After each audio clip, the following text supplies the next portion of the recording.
It started as a quiet summer retreat, my lake cabin nestled at the edge of Cedar Creek, a legacy from my late grandfather.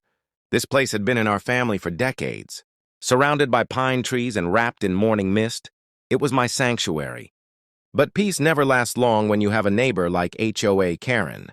Karen wasn't just any neighbor, she ran the local homeowners association like it was a military unit. Clipboard in hand, she patrolled the neighborhood like it was her personal kingdom. Over the years, I'd dealt with her passive-aggressive notes, surprise inspections, and repeated complaints about everything from my non-regulation wine chimes to my paint color. But what happened this summer crossed every imaginable line. I arrived at the cabin after a 2-month overseas work trip. Expecting solitude, I was stunned to find a Jeep parked in my driveway and toys scattered across the yard. The front door was unlocked. Inside, a stranger's belongings were everywhere, kids' backpacks, a dog bowl, and a sign in the kitchen that read, "Welcome to the Johnsons' Lake Home." I backed out slowly, pulled out my phone, and called the sheriff. When he arrived, so did Karen, wearing oversized sunglasses, sipping a pink drink and smiling like she was at a garden party. "Oh, that's your cabin?" she said innocently. "I thought it was abandoned. So I gave it to my son, Jason. He just got married, you know." "You what?" I asked, stunned. She didn't flinch. "Well, since you never responded to the HOA notices about being gone for too long, we assumed you forfeited rights."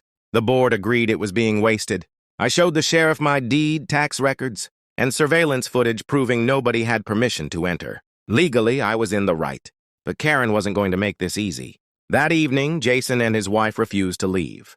They claimed they had permission from the HOA. I didn't want to escalate things with cops and legal filings yet. So I took another approach. Behind my cabin is a second private access road, one that runs along the back of the property. I installed a heavy-duty iron fence across it months ago for security. What Karen didn't realize was that when her son moved in, their construction company had delivered all their equipment through that road. Their trucks, tools, and gear were now trapped behind my locked gate, and I had the only key. By morning, word had spread. Jason, Karen's son, stood by the rear fence in a panic, pacing like a trapped animal. His company van, along with a couple of trailers full of tools and machinery, was still parked inside my property, behind the gate. It had rained overnight, making the back path muddy and impassable by foot. The only access now was the locked gate, and I wasn't unlocking anything. He knocked on my front door around 9 a.m. sharp, fake smile plastered across his face. "Hey, we need to get our equipment out. Can you open that gate?" I shrugged. "Sure, after you move out of my cabin."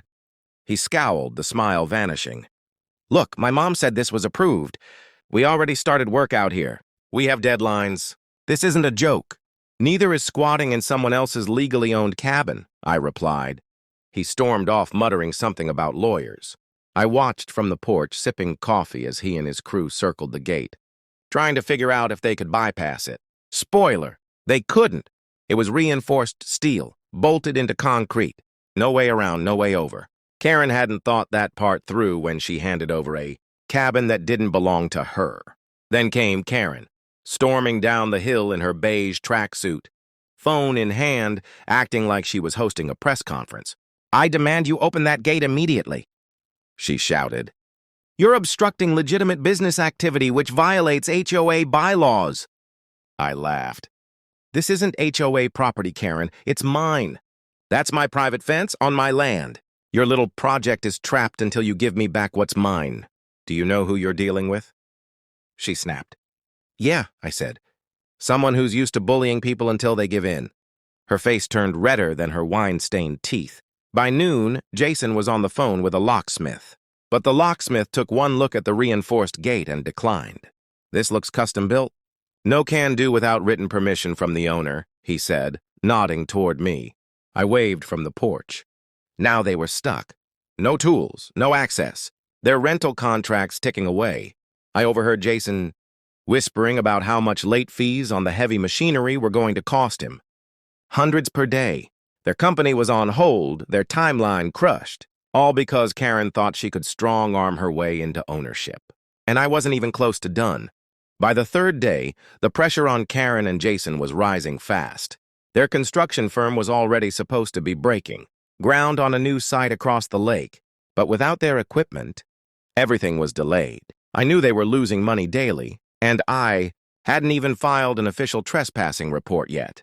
I decided to pay a friendly visit. I knocked on the front door of my own cabin. Jason opened it with that same bitter expression. "What now?"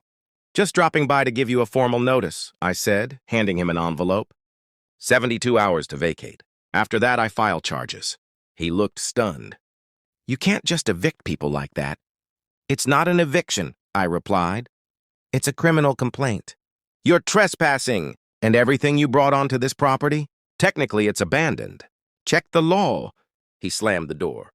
By the afternoon, Karen returned, but this time she brought a man in a cheap suit with a legal pad. "My attorney," she announced dramatically, as if I should bow in fear. The man introduced himself as Ronald, some HOA attorney clearly more used to fighting over lawn, heights than property theft. He tried to convince me that Karen was acting in the best interest of the neighborhood by allocating unused property to her family. I almost laughed. "She didn't allocate anything. She gave away my cabin," I said. "And if you're advising her, you should know that's criminal misappropriation." Ronald's smirk disappeared. He quietly asked Karen for clarification. She whispered something and his face dropped. "So, you don't actually own the cabin?" he asked Karen. She mumbled. "No, but the HOA doesn't own it either," I cut in. "Here's a copy of my deed, dated 22 years ago. Not a single lien. Paid taxes every year. And you'll notice no HOA jurisdiction over this parcel. It's technically outside the HOA boundary, always has been." Karen looked like she'd just swallowed a cactus. Ronald turned to her and said, "We're done here. Do not contact me again." As they left, I watched Jason on the phone again, sweating. He was now begging the equipment rental company for an extension. But from what I could hear, they weren't buying it. Meanwhile, I filed a formal complaint with the sheriff's office. I didn't have to press charges yet, but I made sure they had everything on record. That night, I locked the fence tighter, added a camera, and posted a sign. "Private property. Trespassers will be prosecuted." And Karen? She started showing cracks. Her fake smile had vanished. She wasn't walking with her usual strut anymore. Her little empire was crumbling, one unpaid rental fee at a time. By the fourth day, the situation had become a full-blown disaster for Karen and her son. Jason's workers had gone home. Their crew was sitting idle, their schedule wrecked. The rented equipment, excavators, generators, and a concrete mixer remained trapped behind my reinforced fence. The rental company left a notice on the side of the trailer. "Final warning, return or pay full value." And Karen? She was nowhere to be seen. Apparently, after her lawyer bailed and the sheriff started poking around, she stopped showing her face in public. The woman who once issued citations for mailbox. Colors was now hiding behind closed blinds. I gave them exactly 72 hours. On the morning of day 5, I drove up with a county officer and a locksmith, this time on my terms. The officer stood by as the locksmith opened the front door. Jason had refused to answer calls.